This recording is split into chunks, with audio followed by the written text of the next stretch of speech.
हिंदी साहित्य प्रथम वर्ष के विद्यार्थियों हम अध्ययन कर रहे हैं चंद्रधर शर्मा गुलेरी की कहानी उसने कहा था। तो इसके कुछ भाग हम पहले पढ़ चुके हैं।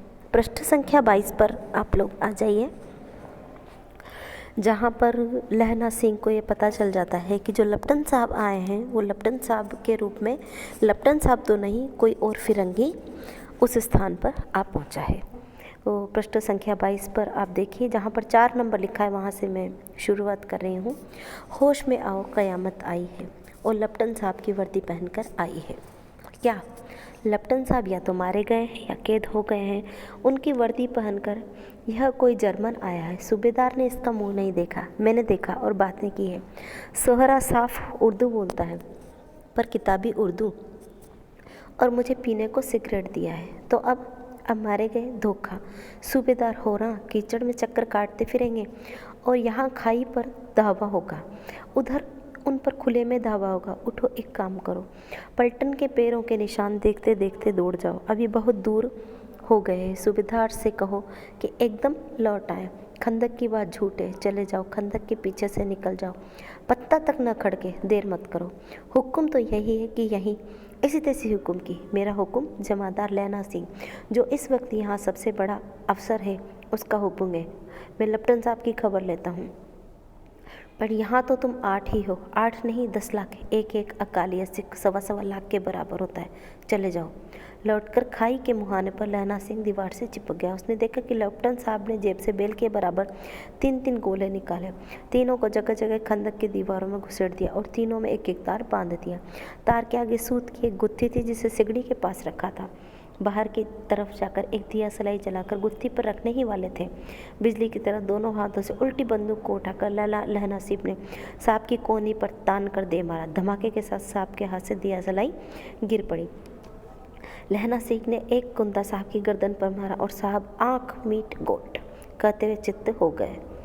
लहना सिंह ने तीनों गोले बीन कर खंदक के बाहर फेंके और सांप को घसीटकर सिगड़ी के पास लेटाया। जेब की तलाश ली, 3-4 लिफाफे और एक डायरी निकालकर उन्हें अपने जेब के हवाले किया। साहब की मूर्छा हटी। लहना सिंह बोला, क्यों लपटन साहब, मिजाज कैसा है? आज मैंने बहुत बातें सीखी। यह सीखा कि सिख सिगरेट पीते हैं, यह सीखा कि जगाधारी के ज़िले में नील गाय होती और उनके 2 फुट 4 इंच के सींग होते हैं। यह सीखा कि मुसलमान खानसामा मूर्तियों पर जल चढ़ाते हैं और लपटन साहब खोते पर चढ़ते हैं। पर यह तो कहो, ऐसी साफ उर्दू कहाँ से सीखा है? हमारे लपटन साहब बिना डेम के 5 लफ्ज भी नहीं बोल सकते थे। लहना ने पतलून की जेबों की तलाशी नहीं ली थी। साहब ने मानो जाड़े से बचने के लिए दोनों हाथ जेबों में डाले। लहना सिंह कहता गया, चालाक तो बड़े हो, पर माझे का लहना इतने बरस लपटन साहब के साथ रहा है। उसे चकमा देने के लिए 4 आंखें चाहिए। 3 महीने हुए। एक तुर्की मौलवी मेरे गांव में आया था, औरतों के बच्चे होने के तावीज़ बांटता था और बच्चों को दवाई देता था। चौधरी के बड़ के नीचे मंजा बिछाकर हुक्का पीता रहता था और कहता था कि जर्मनी वाले बड़े पंडित हैं, वेद पढ़ पढ़कर उसमें से विमान चलाने की विद्या जान गए हैं। गो को नहीं मारते, हिंदुस्तान में आ जाएंगे तो गो हत्या बंद कर देंगे। मंडी की बनियों को बहकाता था कि डाक खाने से रुपये निकाल लो, सरकार का राज जाने वाला है। डाक बाबू पोलहू राम भी डर गया। मैंने मुल्ला जी की दाढ़ी मूंड दी थी और गांव से बाहर निकाल कर कहा था कि जो मेरे गांव में अब पैर रखा तो साहब की जेब से पिस्तौल चला गया और लहना की जांघ में गोली लगी। इधर लहना की हेनरी मार्टिनी के 2 फायरों ने साहब की कपाल क्रिया कर दी। धड़ाका सुनकर सब दौड़ा, बौधा चिल्लाया, क्या है? लहना सिंह ने उसे यह कहकर सुला दिया कि एक हड़का हुआ कुत्ता आया था, मार दिया, और औरों से सब हाल कह दिया। सब बंदूकें लेकर तैयार हो गए। लहना ने साफा फाड़कर घाव के दोनों ओर पट्टियां कसकर बांधी। घाव मांस में ही था। पट्टियों के कसने से लहू निकलना बंद हो गया। इतने में 70 जर्मन चिल्लाकर घास में घुस पड़े। सिखों की बंदूकों की बाढ़ ने पहले घाव को रोका, दूसरे को रोका, पर यहाँ 8। लहना सिंह तक तक कर मार रहा था। वह खड़ा था और सब लेटे हुए थे और वे 70 अपने मुर्दा भाइयों के शरीर पर चढ़कर जर्मन आगे घुस आते थे। थोड़े से मिनटों में वे अचानक आवाज आई। हम प्रश्न संख्या 23 पर चल रहे हैं। और अंतिम जो इसका गद्यांश है उस पर बातचीत कर रहे हैं। अचानक आवाज आई, वाहे गुरु दी की फतह, वाहे गुरु दी का खालसा। धड़ाधड़ बंदूकों के फायर जर्मनों की पीठ पर पड़ने लगे। इन मौके पर जर्मन चक्की के दो पाटों के बीच में आ गए।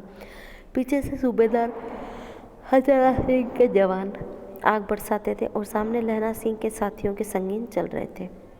पास आने पर पीछे वालों ने भी संगीन पिरना शुरू कर दिया था। एक किलकारी और आग काली सिक्खा दी फौज आई। वाह गुरु दी फतेह, वाह गुरु दा खालसा। सत्य श्री अकाल पुरुष और लड़ाई खत्म हो गई। 63 जर्मन या तो खेद कर रहे थे या करा रहे थे। सिक्कों में 15 के प्राण गए। सूबेदार के दाहिने कंधे में से गोली आर पार निकल गई। लहना सिंह की पसली में एक गोली लगी। उसने घाव को खंदक की गीली मिट्टी से पूर लिया और बाकी का साफा कसकर कमरबंद की तरह लपेट लिया। किसी को खबर न हुई कि लहना को दूसरा घाव मारी घाव लगा है।